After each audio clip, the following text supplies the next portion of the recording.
There are 5 types of egos we all have or experience in our lives. So let's get started. Number 1, I know it all ego. Now, this is so common. Mostly क्या होता है, mostly this is what people usually feel out of their insecurity. When do you feel you know it all? When you don't know it all, obviously. मैं दिखा नहीं सकती कि अभी मेरा मिट्ठू क्या कर रहा है, लेकिन मुझे देखना पड़ रहा है.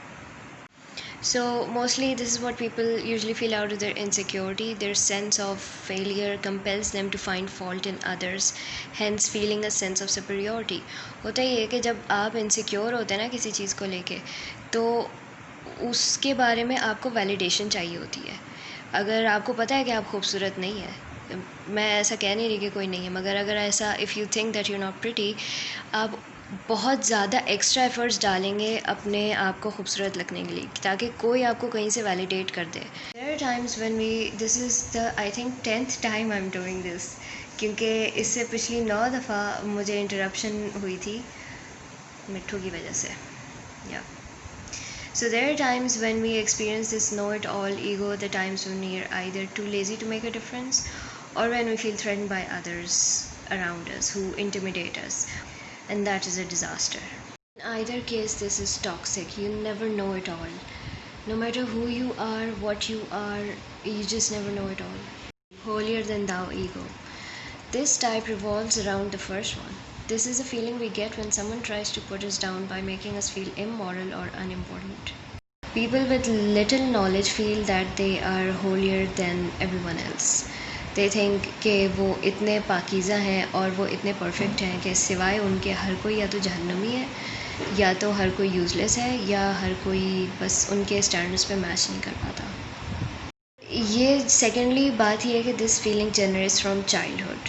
When someone is let down as a child, अगर उनकी बचपन में सुनी नहीं गई हो या उनको बार बार उनकी मिस्टेक्स पे टोका गया हो, तो उन्हें ये लगता है कि दूसरों के पास एक्सेप्ट होने का यही एक तरीका है कि आप बहुत ज़्यादा मॉरल वैल्यूज़ को प्रमोट करें, अपने आप को बिल्कुल परफेक्ट बना लें ताकि कोई अब आपको रिजेक्ट ना कर सके.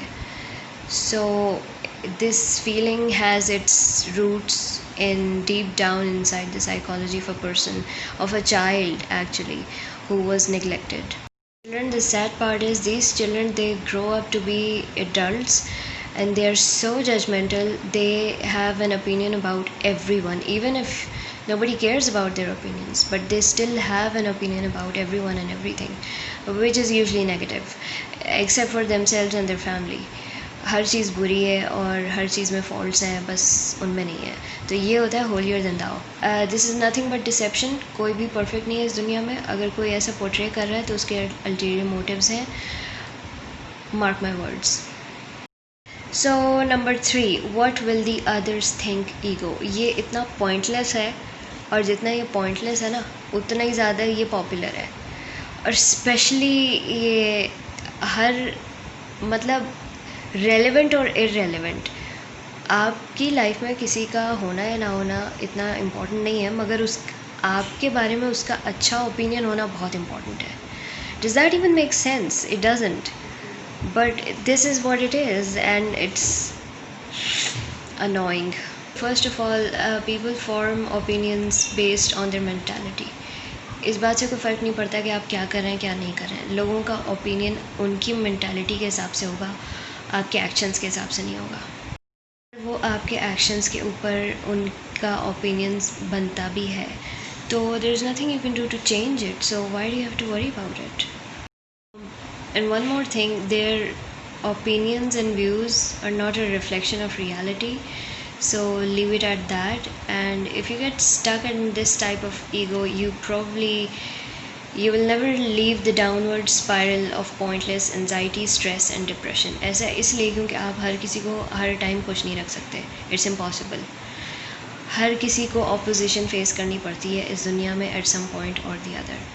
So if you're obsessed with what others are thinking, you will just focus on their opinions and not what you actually have to do. So that's a waste of time. Oh my god, this is so important. I am the victim ego. यहाँ पर पता है जितने भी लोग हैं ना, सारे नहीं, ज़्यादातर या तो उस पर किसी ने कुछ करवाया होता है या तो उसके ख़ानदान वाले में से कोई उनसे जलता है। नहीं, पूरा ख़ानदान उनसे जलता है, वो किसी से नहीं जलते, पूरा ख़ानदान उनसे जलता है, ठीक है। It's okay to step back and feel sorry and let it out. That's one thing. When you are actually a victim, it happens. Screw-ups happen a lot. So in that case, you're a victim and you want to, let your hair down. And your grief and pain, it need to be healed over time. It takes time. Your pain will take time. It's understood. But no, you're not always the victim. देखो, most probably अगर कोई चीज़ तुम्हारे साथ हुई है और वो ऐसी चीज़ है जिसको तुम एंटिसिपेट नहीं कर सकते थे, तो वो उस केस में तुम विक्टिम हो। जैसे अगर स्टॉक्स डूब गए, ये या तो आपकी स्टूपिडिटी की फ़ॉल्ट होती है, या यूर एन इडियट, ये फ़ॉल्ट होता है, या फिर you too lazy to think कि ये अभी मैं जो शॉर्ट टर्म गेन देख रहा हूँ इसके लॉन्ग टर्म इफ़ेक्ट्स क्या हो सकते हैं। उसको ये इन तीनों चीज़ों से हट के शायद ही कोई वजह हो जो कि आपको ये फ़ील करना पड़े कि आप विक्टिम है। इसको अपने डिसीजंस को ना एनालाइज करना शुरू करो और एक पैटर्न तुम्हें मिलेगा कि you have been making the same idiotic mistakes over and over again. तुमने एक बेवकूफ़ और घटिया इंसान को कितने मौके दिए, तुमने एक गलत कोई अपॉर्चुनिटी को अवेल किया या किसी अच्छी अपॉर्चुनिटी को अवेल नहीं किया। तो ये चीज़ें जब देखोगे ना तो इतने विक्टिम तुम लगोगे नहीं, क्योंकि तुम हो नहीं। Frankly it's easy, I can do it ego, I can do it वाला एटीट्यूड बहुत अच्छा है और बहुत ज़्यादा मुश्किलों से आपको निकालता भी है। लेकिन there is a very thin line between confidence and over confidence, उसको पार नहीं करना है। और वो कैसे पार होती है कि जब देखो, then again I am not discouraging anyone to take leaps of faith, I in fact encourage people, सही है, मगर being bold and being an idiot, these are two different things.